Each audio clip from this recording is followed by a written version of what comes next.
कभी सोचा है मौसम जैसा है वैसा ही क्यों है? आज हम लोग उसी शानदार सिस्टम में गोता लगाने वाले हैं जो सब कुछ कंट्रोल करता है, मतलब एक हल्की सी हवा से लेकर भयंकर तूफान तक। चलिए पृथ्वी की इस मौसम प्रणाली को एक साथ मिलकर समझते हैं। हवा क्यों चलती है, बादल आखिर कैसे बनते हैं और बारिश क्यों होती है?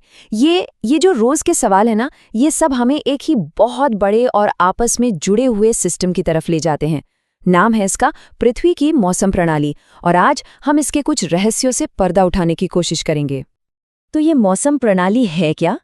इसे किसी एक चीज की तरह नहीं, बल्कि एक डायनामिक खेल की तरह सोचिए, जिसमें 4 मुख्य खिलाड़ी हैं और इनके बीच एक लगातार तालमेल चलता रहता है। कौन है ये खिलाड़ी? ये हैं वायुमंडल, महासागर, जमीन और इन सब को चलाने वाली सूरज की ऊर्जा। और यही सब मिलकर उस मौसम को बनाते हैं जिसे हम रोज महसूस करते हैं। ठीक है, तो खिलाड़ी तो समझ आ गए, पर इस पूरे कॉम्प्लेक्स सिस्टम को चलाता कौन है? इसका जवाब हमारे सौर मंडल के बिल्कुल केंद्र में है। तो चलिए शुरू करते हैं उस असली पावर सोर्स से, यानी सौर ऊर्जा से। देखिए, सूरज सिर्फ रोशनी का एक सोर्स नहीं है, ये हमारे मौसम का इंजन है। ये पृथ्वी की सतह को गर्म करता है, लेकिन मजे की बात यह है कि हर जगह एक जैसा गर्म नहीं करता, कहीं ज्यादा कहीं कम। और तापमान का बस यही जो फर्क है ना, यही हवाओं को गति देता है और जो विशाल वाटर साइकिल है उसकी शुरुआत करता है। तो ये है पहला और सबसे जरूरी कदम। तो ठीक है, सूरज की एनर्जी पृथ्वी तक पहुंच तो गई, लेकिन फिर इसके साथ होता क्या है? यहीं पर हमारे 2 बड़े रेगुलेटर्स मैदान में आते हैं। ये वो हैं जो इस एनर्जी को बांटते हैं और उसे काबू में रखते हैं। कौन? हमारा वायुमंडल और हमारे विशाल महासागर। चलिए पहले वायुमंडल से शुरुआत करते हैं। इसको ऐसे समझिए कि ये हमारे ग्रह का एक प्रोटेक्टिव गैस का कंबल है। ये हमें चारों तरफ से घेरे हुए है, हमारी रक्षा करता है, और असल में यही वो हालात पैदा करता है जिससे यहाँ जीवन संभव हो पाता है। तो ये सुरक्षा कवच, ये कंबल आखिर बना किस चीज से है? इसमें ज्यादातर तो नाइट्रोजन है, करीब 78%, और फिर है ऑक्सीजन 21%।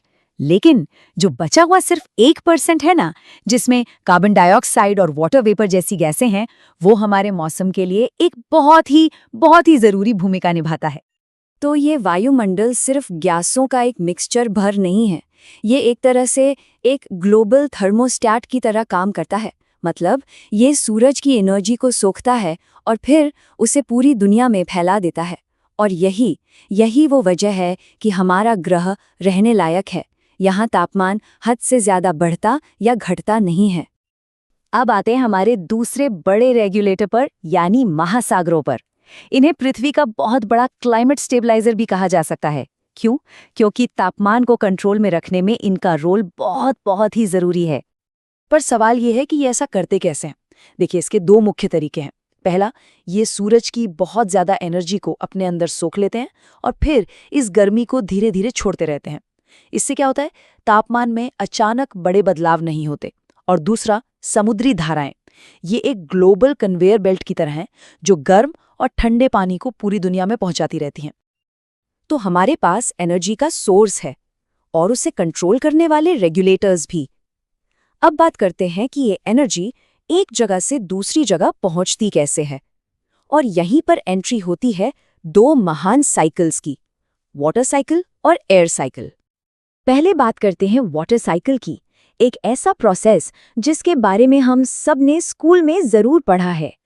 पानी का भाप बनना, ऊपर उठना, फिर कंडेंस होके बादल बनना, बारिश के रूप में धरती पर वापस आना और फिर बहकर वापस समुद्र या नदियों में मिल जाना। ये एक कभी न खत्म होने वाला, जीवन देने वाला चक्र है। और ये साइकिल इतना जरूरी क्यों है? क्योंकि सीधे शब्दों में कहें तो यह नमी का एक ग्लोबल डिस्ट्रीब्यूशन सिस्टम है।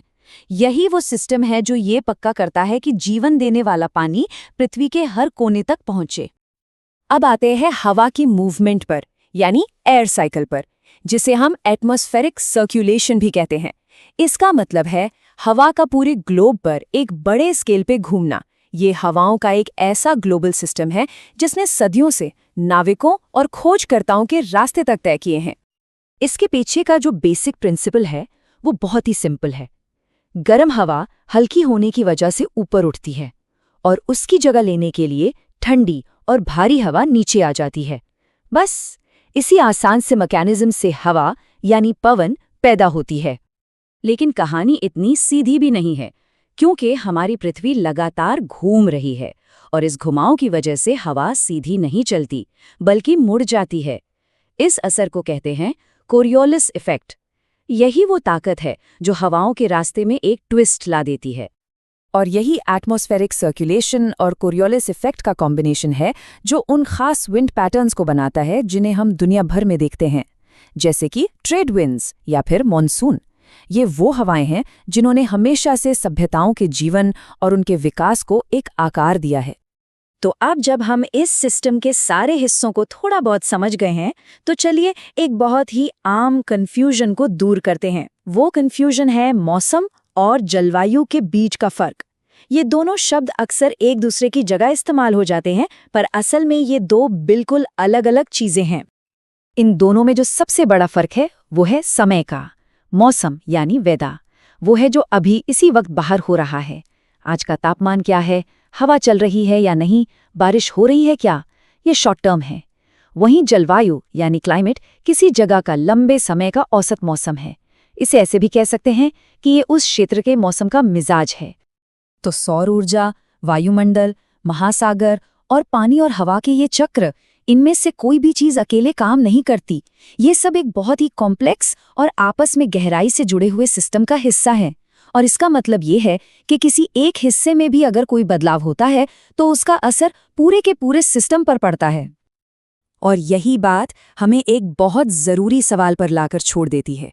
एक ऐसा सवाल जो हम सबसे जुड़ा है कि ये इतना जटिल सिस्टम जो इतने नाजुक बैलेंस पर टिका है, आखिर कितना नाजुक है। ये एक ऐसा सवाल है जिस पर हम सबको सोचना चाहिए।